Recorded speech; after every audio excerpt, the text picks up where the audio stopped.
अस्सलामु अलैकुम मेरे प्यारे नाज़रीन करीम। तो भाई मुहर्रम का पाक महीना आज से शुरू हो गया है, मतलब कि मुहर्रम का है आज 1 तारीख। और मेरे पास बहुत सारे कमेंट्स आ रहे थे मेरे व्यूअर्स के बतौर क्वेश्चंस कि मुहर्रम में क्या करना चाहिए और क्या नहीं, किन बातों को हलाल समझे, किन बातों को हराम जाने।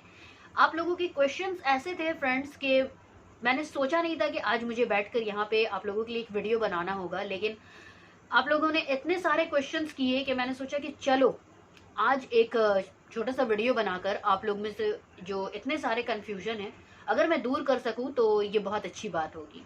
सबसे पहले तो मैं बता दूं कि आई एम नॉट आलिमा, मगर मुझे पता है मेरे रिसर्च के थ्रू वो सारी बातों को मैं अपने इस वीडियो के जरिए आप लोगों के क्वेश्चंस के आंसर देते हुए सॉल्व करने की कोशिश ज़रूर करूंगी। तो चलिए वीडियो को आगे बढ़ाते हैं और सबसे पहला क्वेश्चन जो है वो देखते हैं कि किनका है। तो उस्मा बख्तियार जी कहती हैं कि 1 से 10 रोज़ा मुहर्रम में रखना कैसा है। अच्छा, तो उस्मा जी मैं सबसे पहले आपको बता दूं कि हमारे रसूल करीम सल्लल्लाहु अलैहि वसल्लम ताला ने फरमाया है कि रमज़ान के बाद अगर सबसे ज़्यादा फजीलत वाला कोई महीना है तो वो मुहर्रम का है। तो मुहर्रम में अगर आप रोज़ा रखना चाहती हैं तो वो बहुत अच्छी बात है, आप पूरा महीना रोज़ा रख सकती हैं। ऐसा नहीं है कि सिर्फ 1 से 10 ही रोज़ा रखना है आपको, आप अगर चाहो तो पूरा महीना रोज़ा रख सकती हो। लेकिन ये जो आप क्वेश्चन की हो 1 से 10 रोज़ा रखना कैसा है, मैंने देखा है हमारे माशरे में बहुत सारी ऐसे ख़वातीन हैं जो कहती हैं कि 1 से 10 रोज़ा रखने का अपना फ़ायदा है, अपनी फजीलतें हैं, बहुत अच्छा होता है। तो मैं कन्फ्यूजन को दूर कर दूं कि 1 से 10 रोज़ा रखना मुहर्रम का कहीं पर भी कोई तरीके से साबित नहीं है, ठीक है। तो अगर आप 1 से 10 रोज़ा रखना चाहती हैं तो इस बात को दिल में अहद कर लें कि इसकी कोई आपको अलग से फजीलत नहीं मिलेगी, ठीक है।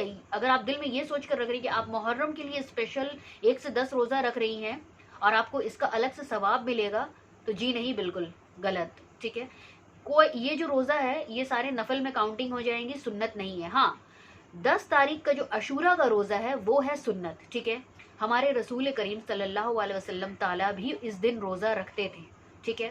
और जब सहाबे कराम उनके पास आए और उनको बताया कि देखिए 10 तारीख अशूरा का जो रोज़ है इस दिन यहूद और नसारा भी रोज़ा रखते हैं, क्योंकि बहुत सारे जो नबी गुजरे हैं तो उन लोगों को बहुत सारी बातों का जो फ़ायदा है वो 10 तारीख को अशूरा के दिन हुआ है। बहुत सारे नबियों को निजात मिला है, बहुत सारी मुसीबतों से बहुत सारी कौम को भी निजात मिला है, नबियों के कौम को।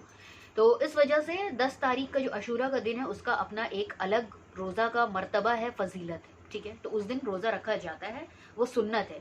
लेकिन जब रसूल करीम सल्लल्लाहु अलैहि वसल्लम ताला को इस बात का पता लगा कि यहूद और नसारा भी रोज़ा रखते हैं 10 तारीख अशूरा के दिन, तो उन्होंने फरमाया कि आने वाले साल में अगर अल्लाह ताला मुझे ज़िंदगी देते हैं, बखैर रहती है मेरी ज़िंदगी, तो हम लोग 9 और 10 को 2 दिन रोज़ा रखेंगे, ठीक है। लेकिन हुआ क्या कि आने वाले साल में हमारे नबी सल्लल्लाहु अलैहि वसल्लम ताला इस फ़ानी दुनिया से वफ़ात पा गए।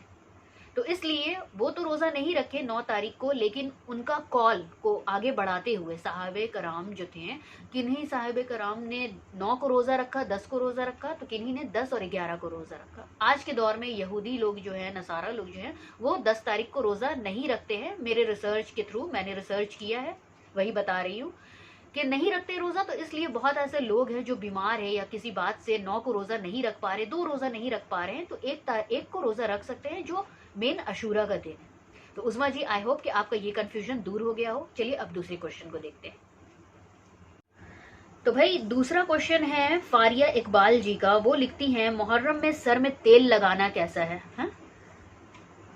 ये क्वेश्चन देख कर ना मेरा थोड़ा प्रॉब्लम हुआ मुझे कि मुहर्रम में सर में तेल लगाना कैसा है।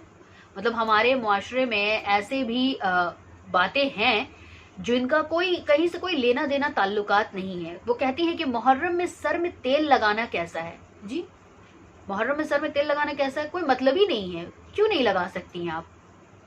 ऐसा तो कहीं कोई किताब में नहीं लिखा है कि आप मुहर्रम में सर में तेल नहीं लगा सकती। एक बंदा का सर में बहुत ज़्यादा दर्द है और आप सर में तेल नहीं लगा सकती हैं, ऐसा मेरे नॉलेज में ऐसा कुछ कहीं भी नहीं है कि मुहर्रम में सर में तेल नहीं लगाया जाता है या कंघी नहीं किया जाता है। ऐसा कहीं भी कुछ नहीं मिलता है, ठीक है।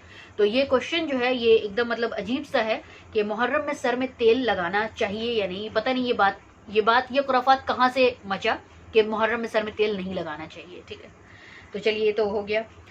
दूसरा जो क्वेश्चन है वो लिखती हैं सुरैया इकबाल, मुहर्रम में मछली या गोश्त खाना कैसा है? मुहर्रम में मछली या गोश्त खाना कैसा है? जी हाँ, ये जो क्वेश्चन है हमारे सोसाइटी में, हमारे मुआशरे में बहुत ज़्यादा तेज़ी से बढ़ा हुआ है कि मुहर्रम में गोश्त नहीं खाना चाहिए, मुहर्रम में मछली नहीं खाना चाहिए। देखिए, अल्लाह ताला ने गोश्त एंड मछली दोनों को हलाल करार दिया है और हलाल चीज़ आप कभी भी कहीं भी खा सकते हैं। इसे ना खाने के लिए कोई ऐसा महीना नहीं है जो आप नहीं खाते हो। बहुत सारे लोग ऐसे हैं जो कहते हैं कि मछली इसलिए नहीं खाना चाहिए क्योंकि जब इमाम हुसैन साहब को शहीद कर दिया गया था तो नहर फुहात से बहुत सारी मछलियां जो है उन्होंने तड़प कर पानी से निकल कर अपनी जान दे दी थी। तो इस बात का जो पुख्ता सबूत है वो तो मुझे कहीं नहीं दिखा अभी तक, तो इसलिए मैं ये नहीं कह सकती हूँ कि ऐसा कुछ हुआ भी था या नहीं। अकॉर्डिंग टू मी आप मुहर्रम में मछली खा सकते हो, लेकिन देखिए, अगर मुझसे पर्सनली अगर आप पूछोगे तो मैं नहीं खाती हूँ, क्योंकि भाई मैंने भी बचपन से अपने पूरे सोसाइटी में यही बात सुनी है कि मुहर्रम में मछली नहीं खाना चाहिए, नहीं खाना चाहिए। तो मुहर्रम मेरे लिए काफ़ी ज़्यादा इम्पॉर्टेंट महीना है, इमाम हुसैन की शहादत का महीना, और मैं अपने जानिब में कोई भी एक ऐसा काम नहीं करना चाहती जिससे मेरे दिल में ये खटका लगे कि भाई मैंने ये किया तो उसकी वजह से ये हुआ। ये बात मुझे खुद से भी निकालनी होगी। तो चले ठीक है, लेकिन ये जो क्वेश्चन है गोश्त या मछली, गोश्त के बारे में तो मैंने कहीं नहीं सुना। इन्होंने लिखा तो मैंने जाना कि गोश्त के लिए भी लोग ऐसा सोचते हैं। मछली के बारे में तो मैंने सुना था, लेकिन कहीं भी लिखित में ऐसा कुछ नहीं है कि आप गोश्त या मछली जो है वो मुहर्रम में नहीं खा सकते हो। आई होप कि आपका कन्फ्यूजन दूर हो गया है। आइए दूसरे क्वेश्चन देखते हैं। मेरे प्यारे नाज़रीन करीम, तीसरा क्वेश्चन लिखती हैं तबस्सुम खानम जी। वो कहती है मुहर्रम में मेहंदी लगाना कैसा है? अच्छा, मुहर्रम में मेहंदी लगाना कैसा है? तो भाई मेरे प्यारे दोस्तों, ये देखें एक बात, मेहंदी जो है रसूलुल्लाह को बहुत पसंद थी। एज अ मेडिसिन भी बहुत जगह मेहंदी इस्तेमाल होता है, और ऐसा तो कहीं नहीं लिखा है कि मेहंदी नहीं लगाया जा सकता है। लेकिन मैं अगर अपनी बात करूं, ठीक है, मुझे बाकियों का नहीं मालूम, ये वीडियो मैं बना रही हूँ और मैंने कहा कि जितनी नॉलेज मुझे है और जो मैं फॉलो करती हूँ वो मैं आप लोगों के साथ शेयर करूँगी। तो मैं आप लोगों को बता दूँ कि मुहर्रम में मेहंदी लगाना मैं खुद प्रेफर नहीं करती हूँ। ठीक है, मैं खुद प्रेफर नहीं करती हूँ। हालांकि ऐसा कहीं लिखा नहीं है कि आप मुहर्रम में मेहंदी नहीं लगा सकती हो, आपकी मर्जी, आप लगाएं आप ना लगाएं। लेकिन मेरी ये सोच है कि मुहर्रम में नहीं लगाना है मुझे, क्योंकि हमारे इमाम हुसैन साहब की शहादत का महीना है। हालांकि इस्लाम में शहादत का जो मर्तबा है वो बहुत ऊंचा है, और इसके लिए हम सुन्नी जमात को मातम बिल्कुल नहीं करना चाहिए, क्योंकि शहीद जो है कुरान में लिखा है कब्रों में वो अपने ज़िंदा होते हैं और उनको रिस्क मिलता है। तो शहीद का मर्तबा बहुत आला होता है और गम नहीं मनाना चाहिए। लेकिन फिर भी मेरा जो है ना मेरे प्यारे दोस्तों, मेरा दिल नहीं मानता, तो इसलिए एटलीस्ट मुहर्रम के महीने में मैं मेहंदी नहीं लगाती हूँ। बाकी आपकी मर्जी बस। तो आई होप कि आपका ये कन्फ्यूजन दूर हो गया हो कि लगाना मना कहीं भी नहीं है। लेकिन आप लगाना चाहती हो आप लगा सकती हो, लेकिन मैं नहीं लगाती हूँ। अगर आप मुझसे पूछोगे तो ठीक है, मैं नहीं लगाती हूँ, बस यही बात। तो चलिए अब दूसरा क्वेश्चन देखते हैं। चौथा जो क्वेश्चन है मेरे प्यारे दोस्तों, पाकिस्तान से आया है और फारिस यूनुस साहब पूछते हैं कि खिचड़ा और शरबत बनाकर मुहर्रम में तकसीम करना कैसा है, मतलब बांटना कैसा है? अच्छा, बहुत अच्छा क्वेश्चन। तो देखिए, खाना बांटना, रिस्क बांटना तो बहुत अच्छी बात है। ठीक है, अल्लाह के नाम पर अगर आप ये सारी चीज़ें कर रहे हैं तो बहुत अच्छी बात है। लेकिन इस बात का ख्याल रखें कि आप खिचड़ा बना रहे हैं या आप शरबत बना रहे हैं, जो चीज़ें भी कर रहे हैं वो सारी चीज़ें हकदार तक पहुँचे। हकदार मतलब कि जो गरीब हैं, जिनको ये सारी चीज़ें आसानी से मुयस्सर नहीं होती हैं, उन तक पहुँचे। मैंने बहुत सारे ऐसे लोगों को देखा है जो ये सारी चीज़ें बनाते हैं, सवाब कमाने के लिए रास्ते में खड़े हो जाते हैं और आने जाने वालों को देते हैं। जो आने जाने वाले, जिनके घर में ऑलरेडी ये सारी चीज़ें मुयस्सर हैं, जिन्हें یہ ساری چیزیں بس لینی ہیں، آدھا کھاتے ہیں آدھا پھینک دیتے ہیں، جن کو یہ ساری چیزوں کی قدر نہیں ہوتی ان سب کے ہاتھ میں یہ ساری چیزیں لگ جاتی ہیں۔ غریب بیچارہ تو اپنے گھروں میں اپنے بچوں کے ساتھ بیٹھا ہوتا ہے کہ کوئی آئے اللہ کا نیک بندہ کچھ دے جائے، تو ان لوگوں کے اندر وہ بھی ہوتی ہے نا کہ نہیں کسی کے آگے ہاتھ نہیں پھیلانا۔ تو آپ ایسے لوگوں کو تلاش کریں، ڈھونڈیں کہ ایسی کون سے لوگ ہیں جن کو یہ ساری چیزوں کی ضرورت ہے، تو آپ ان تک یہ ساری چیزیں پہنچائیں اللہ کے ان مخلوقوں تک، تو اللہ بھی خوش ہوں گے، آپ کو ثواب بھی ملے گا۔ یا پھر آپ یہ بھی کر سکتے ہو کہ آپ کھچڑا بنا رہے ہو، سامنے والے کو ایک دن کھچڑا کھا لے گا لیکن باقی دوسرے دن کے لیے سوچنا ہوگا۔ اگر آپ محرم کے دوران اتنی پاک مہینے میں، اتنی فضیلت والے مہینے میں کچھ ثواب کمانا چاہتے ہو، حاصل کرنا چاہتے ہو اللہ سے نیکی، تو بھائی آپ ایسا کرو نا کہ آپ جو را مٹیریلس ہے جیسے چاول، دال، گیہوں، آٹا، جو بھی ہو، آپ وہ ساری چیزوں کو خرید کر غریبوں میں تقسیم کر دے، تاکہ وہ غریب اپنے بچوں کے ساتھ بیٹھ کر اپنے گھر میں کچھ دن تک اطمینان سے کھائے، اللہ کا شکر کرے، اور جب وہ دعا کرے تو آپ کو اپنی دعاؤں میں یاد رکھے۔ تو آئی ہوپ کہ یہ بات بھی کلیئر ہو گیا۔ رہی بات شربت کی، تو شربت کے بارے میں آپ لوگوں سے ضرور ایک بات شیئر کرنا چاہوں گی کہ محرم میں شربت بنا کر بانٹنا، یہ تو کہیں کچھ ایسا لکھا نہیں ہے۔ محرم میں شربت میں نے سنا ہے، جب کر رہی تھی تو میں نے یہ پڑھا تھا کہیں کہ جب امام حسین صاحب کو پانی کے لیے روکا گیا تھا، ان کے چھوٹے چھوٹے بچوں کو پانی کے لیے تڑپایا جا رہا تھا، پانی نہیں دیا جا رہا تھا، تو اس وقت یزیدی فوج مارے خوشی کے ان لوگوں کو دکھا کر شربت بنا رہے تھے، اپنے گھوڑوں کو پلا رہے تھے، اپنے لشکر میں بنا کر بانٹ رہے تھے۔ تو یہ ساری چیزیں ہوئی تھی اس دوران، اتنا زیادہ اینیمل ٹائپ کا بیہیو اس ٹائم یزیدی فوج نے ہمارے نبی کے نواسے امام حسین کے ساتھ کیا تھا۔ تو شربت بنا کر بانٹنے کا جو یہ سین ہے، یہ مجھے نہیں سمجھ آتا ہے بالکل بھی۔ بعض لوگ کہتے ہیں کہ شربت بنا کر وہ لوگ امام حسین صاحب کی یاد میں بانٹ رہے ہیں۔ کربلا کا جب منظر ہو کر 1 سال جب گزر گیا نا، تو ہمارے جو زین العابدین تھے وہ اپنے بابا امام حسین صاحب کی یاد میں اس دن پانی تقسیم کیا کرتے تھے۔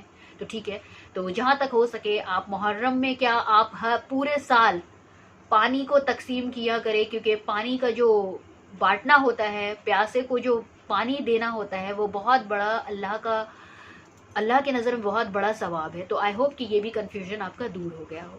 چلیے دوسرے کوشچن کو دیکھتے آئیے بھائی۔ Last but not the least question, Mumtaz Waqar صاحبہ پوچھتی ہیں کہ محرم میں ڈھول بجانا کیسا ہے؟ اچھا، یہ کوشچن تو ایسا ہے کہ اس کا جو جواب ہے مجھے سب سے پہلے دینا چاہیے تھا، لیکن چلیے last but not the list. تو بھائی محرم میں ڈھول بجایا ہی کیوں جاتا ہے؟ مجھے تو آج تک یہ سمجھ میں نہیں آیا ہے کہ ڈھول تو اکارڈنگ ٹو می خوشی کا چیز ہوتا ہے، اور اس کے لیے تو ہمارے جو معاشرے کے عالم ہیں، جو حافظ ہیں، جو امام ہیں، ان لوگوں کو اپنی آواز اٹھانی چاہیے، بلند کرنی چاہیے، اور بتانی چاہیے آنے والی جنریشن کو کہ یہ ڈھول بجانے کا مطلب آخر ہے کیا۔ کوئی مطلب نہیں ہے ڈھول بجانے کا، لیکن میں نے دیکھا ہے ہمارے سوسائٹی میں بھی ایسی بہت ساری مائیں ہیں جو اپنے ہی بچوں کو ڈھول خرید کر دے دیتی ہیں اور کہتی ہیں کہ بجا بیٹا محرم آ گیا ہے، اور بچہ ہے اب نہیں بجائے گا تو کب بجائے گا۔ لیکن یہی وہ مائیں ہیں جو اپنے بچوں کو یہ نہیں بتاتی ہیں کہ امام حسین صاحب کا رتبہ کیا ہے، اور وہ کون تھے، اور انہوں نے کس بات کے خلاف اپنی آواز بلند کی تھی، اور وہ کیوں شہید ہو گئے تھے، اکیلے تنہا وہ کیوں رہ گئے تھے۔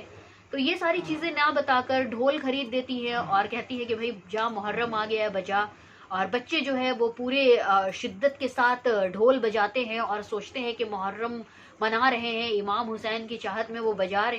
اصل میں چاہت ہوتی بھی ہے یا نہیں ان کے دلوں میں وہ نہیں معلوم، لیکن ڈھول بجانا اکارڈنگ ٹو می بہت غلط بات ہے، کیونکہ ڈھول تو خوشی کا چیز ہوتا ہے۔ بھائی شادی ہوتی ہے، ہلدی ہوتا ہے، یا پھر بچے کی پیدائش ہوتی ہے، اس وقت ہمارے معاشرے میں خوشی کے مارے ڈھول بجائے جاتے ہیں۔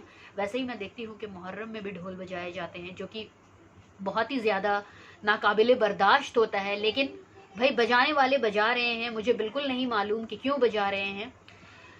कोई लॉजिक नहीं है बजाने का। भाई किसी के घर में अगर गमी हो जाता है तो क्या वो ढोल बजाता है? हालांकि हम सुन्नी मुसलमान हैं, हमें जो मातम है वो करना मना है, लेकिन इसका मतलब कतई ये भी तो नहीं ना कि मुहर्रम में हम लोग खुशी मनाएं, ढोल बजाएं या फिर ऐसा कुछ करें।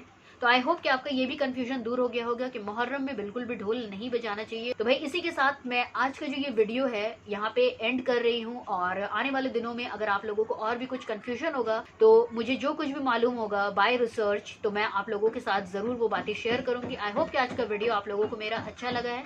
मेरे चैनल को सब्सक्राइब करें। तो अपना ख्याल रखें। Bye bye, take care and Allah हाफिज़।